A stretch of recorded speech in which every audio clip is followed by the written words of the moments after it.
going to be punished in some way. But as you might have heard, that the bullets, one of them at least went through the house of a person in the neighborhood, and for some reason we have not been able to get her name.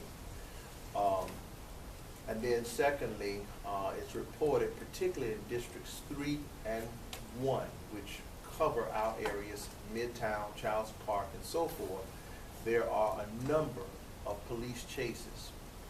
And then thirdly, as you all know, that Cedric Gordon is going to be retiring. Al White, one of the detectives, and possibly a third officer are all retiring.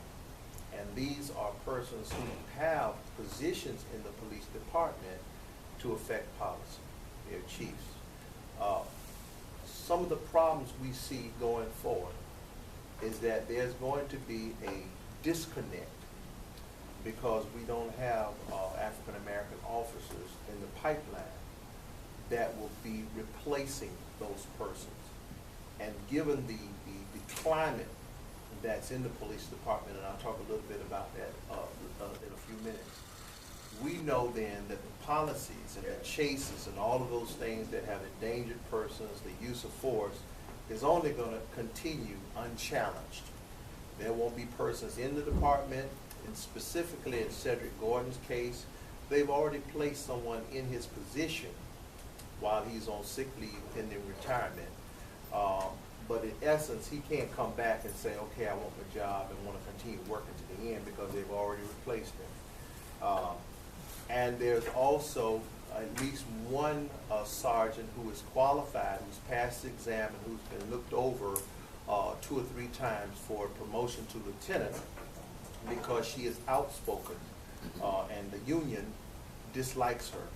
And so my understanding is that the mayor directly told the chief not to promote her because she is not somebody that the union likes because of her outspokenness.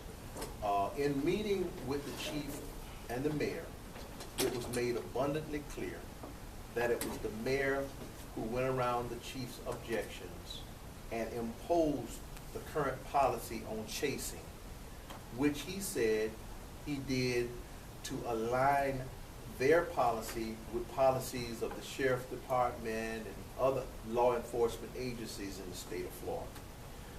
And on one occasion, he became a little angry when I said, well, the police chase that took place on 49th Street that resulted in a crash around 5th Avenue North and 49th Street, you said that it was Gulfport. And I said, so what you're telling me is that you want to mirror Gulfport's policy, but when someone screws up, then you want to distance yourself from them, but you want their policies. So he, at that point, just said, matter-of-factly, I'm not changing the policy. I believe it's a good policy, and I'm not changing it. He said, the bottom line is, when you see blue lights, pull over. So the other thing we discussed was this old excuse that police give, saying they lunged the car at me, I felt in fear of my life, and I fired my weapon. Perceived threat. Yeah. And so the result is, I mean, when you hear that and when you see that, you know it's the same old line. In the case of, and they gave us several sheets of data and a book about this thick in the meeting that we didn't have ahead of time to prove their point that chases were down and all of those other things had been, you know, they're better now. And that's what they kind of gave to the press, and at least one of the persons with us tried to say that we were somehow put on our heels in the meeting. We have since that time gone back and have developed some concerns that we have studied the data and have returned that to the chief of police and the mayor, and we will share those with you tonight, because what they gave us and expected us to analyze on the spot were not actually reports that really were fine-tuned to point out the specifics in Childs Park, in Campbell Park, and in African American neighborhoods. If I may interject, and they only were for 16 months. It's very difficult to even get statistics to be reliable over that short period of time. So we've asked that they give us statistics going back anywhere from 3 to 5 years. What's being handed out to you now is some of the information they gave us. You still have your information? Remember the stuff they gave us? It was like a 2-pager where he talked about the chases and so forth. And yeah, I didn't bring it, but basically that's what the chief's been doing. They use stats to try to justify the chases. And the fact remains that when this policy was suspended, the enormous amount of chases was going to happen in the African American community, and that's just what happened. I don't care what stats you put on it. And what they understand also with their stats is facts do 2 things. They use them to prove the purpose that's why they implemented and expanded the police chase. But they also show that they want the argument the same way, saying that since the Foster administration has been in, there's less chases than the previous administration. But if that be the rationale, why have the expansion? You know what I'm saying? If chases are down, you don't need an expanded chase program, you know. And that's part of the problem with the stats that they give you. They're always going to bombard you with facts, no matter what happens to justify it. And that's the problem. I mean, the problem initially was there was never a public hearing about how people wanted the police, and there was never a council hearing as to the expansion of the chase program. Now, Foster did share with us in the meeting that his it was part of his Foster 40. Everybody that followed him knew that he was going to expand the chase, and I also shared with the people in that meeting, because I was there, is the fact that on the police survey, the PPA survey, it asked, would you support expanding the chase program? So either he got it off their survey or they got it off his website. But that's only the mayoral survey. Every mayoral candidate was asked, would they expand the chase policy? And that's an administrative decision that does not have to go through council. There's not to be any public hearing, he just do it. And that's the reason after he announced that, you heard reports, confirmed media reports of police personnel saying game on. And the games have been, you know, fatalities, high-speed crashes, you know, high-speed races throughout these communities that are justified and backed up by GPS that we have on every one of our vehicles. Even the gentleman that was ran over and killed in a wheelchair on 38th North by an officer in the wee hours of the morning, it showed that he was hit almost 75 miles an hour.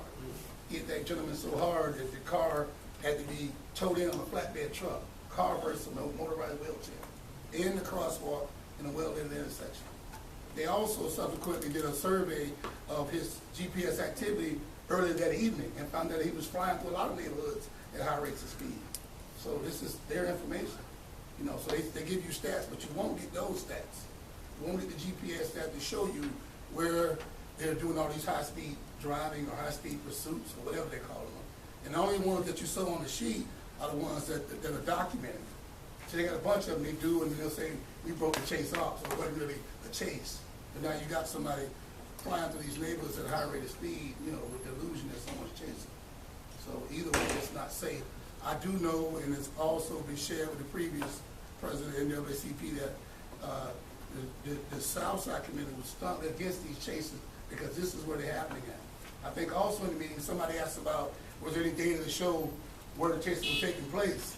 And I told them the reason that we're sitting here with African American leaders because it ain't happening nowhere else. If it was, the room would be full with a different color, hue of people, you know what I'm saying? But we know where the chases are happening at. There's no secret. Because this was going on anywhere else, it wouldn't be allowed. But they have no data to support that while they're keeping that policy in place, especially when they say chases are down. So you don't even need it, you know? So, but I can tell you that everything that happens, they're going to try to back it up with data. I mean, in the incident with the people that got shot in the car, I brought that up to the mayor and the chief. I got a 15-year-old daughter. You know, young girls are easily impressive, and they want to ride. The guy got a car. He says his auntie car, his grandma car. Well, my daughter don't work for the Department of Motor Vehicles, so she might go along for a ride. Well, just because she's riding in a car that someone potentially stole, you know what I'm saying, and someone lunged at an officer, and he's fulfilled his life, so he's firing his weapon. Why the hell is he shooting that girl? That girl ain't driving, you know what I'm saying? I mean, the chances of something happening like that is crazy, and the root cause is this. If you don't learn from your history, you're destined to repeat it. In 1996, just a block up the road here, 18th and 6th, the same thing happened. You had an officer in front of a car, up on the hood, firing a gun through the windshield, killing a kid, okay? And that's how riots are up. So if you don't learn from your history, you're destined to repeat it. Putting yourself in front of a car is not a good recipe for anybody, either the driver or you. But they say there's still an open investigation, and it wasn't any input on that. But we do have a policy in place, a policy that was set up and put in place by then Police Chief Dr. Davis, Elias Davis, that we don't shoot at cars, period. Bullets ricochet and everything happens when you're shooting at cars. The only recipe that they can give you is don't put yourself in front of a car. And you want to worry about shooting into a car. But that's a situation that brings a lot of stuff to the head. The young lady in the car that ran up a tree on 15th Avenue ended up dead. It was all kind of statements out about it was 3 people in the car. Then it was 2 people in the car. You know, what had happened was a gentleman had dropped off one gentleman and picked her up, and she ended up dying in the car. People told me the woman was pushing the door, trying to get out the car, doing the pursuit, and she couldn't before they hit the tree, and now she's mangled, you know. And all this because people want to fly through these streets, and I don't think it's right. I mean, and the word that kept coming up was risk versus reward, risk versus reward, risk versus reward. And it reminds me of an incident that happened in the middle of the day, because they said they wouldn't chase in the middle of the day, on 9th Avenue North and 9th Street, where they had some people out in Allendale that was potential burglary, was attempted burglary or whatever. And they chased them all through the neighborhood and hit about 4 or 5 people at that intersection. And a terrible crash. People went to the hospital and everything, you know. But then they said, well, it's not as bad now. We kind of tone back. I don't know what they mean by risk versus reward, but I know in my district, which encompasses District 7, and now it's a little bit expanded, it's where all the children lie in this city that's 60 square miles wide, 250,000 people. All the youth reside over there. And that's where we do all this flying and driving the Raddick at. So it was only a matter of time before somebody got killed, and people are killed now, and people are shot now. So I don't know. I mean, I just know that if you putting up stats and data that shows that what we're doing is less than the previous administration, then why do it? You don't need to do it. You know what I'm saying? If everything is now. But the mayor did state to